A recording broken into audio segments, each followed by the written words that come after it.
Capek juga ya membuat laporan keuangan secara manual, terus-menerus. Kadang filenya bisa hilang, bisa terselip, filenya bisa rusak, makan rayap, kena air.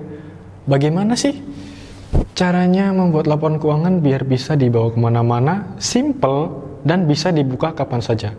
Ingin tahu? Simak video berikut ini.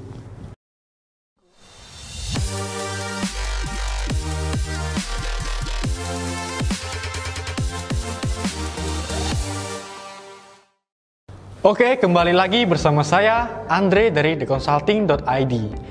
Oke, hari ini saya akan membahas atau memberikan penjelasan mengenai cara membuat laporan keuangan dengan sederhana menggunakan rumus Excel. Sebelum itu, jangan lupa untuk mengklik tombol subscribe dan loncengnya untuk mendapatkan video-video terupdate terbaru yang bisa membantu bisnis Anda. Oke, kembali lagi bersama saya, Andre, yang akan membahas membuat laporan keuangan sederhana dengan Excel. Oke, berbicara mengenai sederhana. Sederhana ini berarti artinya laporan keuangan yang cukup dipakai sehari-hari ya, sobat The Consulting. Ini saya buatkan contoh. Sebagai contoh, ini ada daftar akun, yang dimana isi dari daftar akun ini akun-akun yang sehari-hari biasanya dipakai. Kemudian ada neraca saldo per akhir periode 30 November 2020. Di sini ada kas, piutang usaha, alat tulis kantor. Kemudian ada asuransi dibayar di muka, peralatan kantor, akumulasi penyusutan peralatan kantor, utang usaha, utang gaji dan upah, modal pemilik, dividen, ikhtisar laba rugi, pendapatan, beban transportasi, beban alat tulis kantor, beban penyusutan, beban asuransi, dan beban gaji dan upah. Nah, di sini balance ya antara debit dan kredit sebesar 122 juta. Kemudian kita lanjut ke laporan laba rugi. Nah, laporan laba ruginya kurang lebih seperti ini. Oke, kita berbicara mengenai cara membuat laporan keuangan sederhana dengan Excel. Umumnya dengan Excel ini kita hanya memerlukan beberapa rumus saja. Itu ada sum sama rumus seperti ini. Nah, jadi kalau misalnya malas mengetik ya, itu cukup ketikkan saja sama dengan, dan kita beralih ke sel yang ingin dipaste di sini atau ditempel di sini. Misalnya di sini di atasnya beban alat tulis kantor. Oke, ini ambilnya dari neraca saldo. Nah, di atas beban alat tulis kantor, beban transportasi.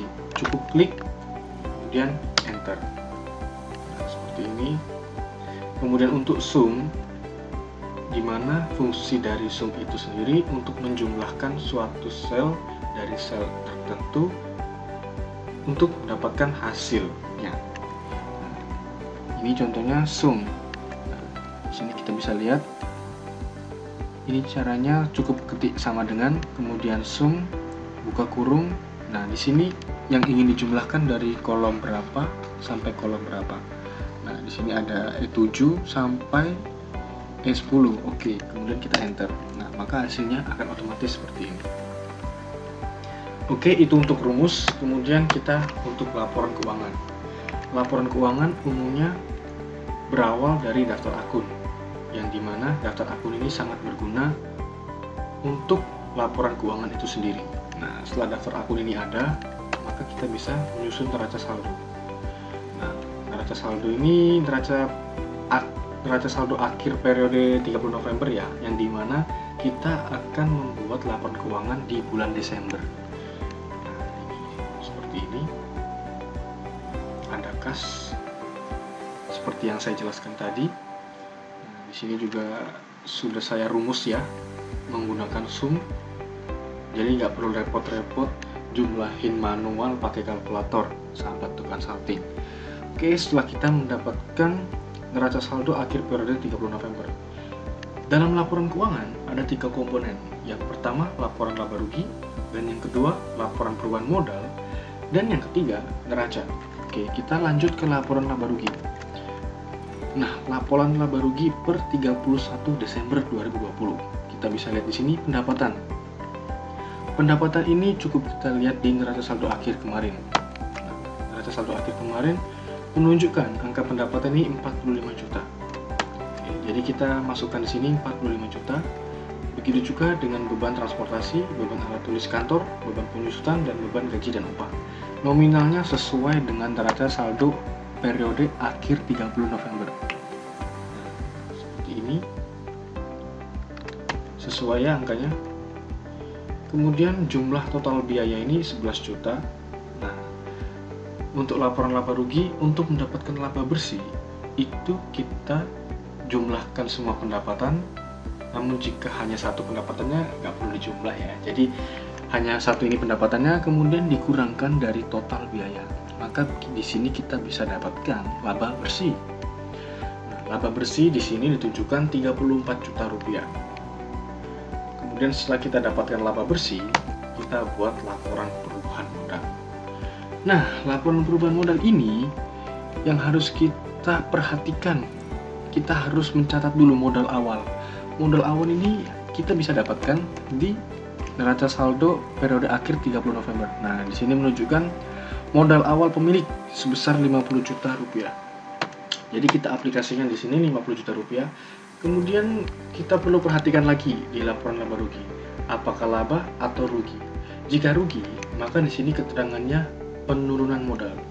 Namun jika laba, beda. Melainkan jika laba kita tulis kenaikan modal. Nah, jadi kalau kenaikan modal di sini menambah dari modal awal, kemudian kalau penurunan modal itu modal awal dikurangi dengan penurunan modal itu sendiri. Nah, di sini jelas ya.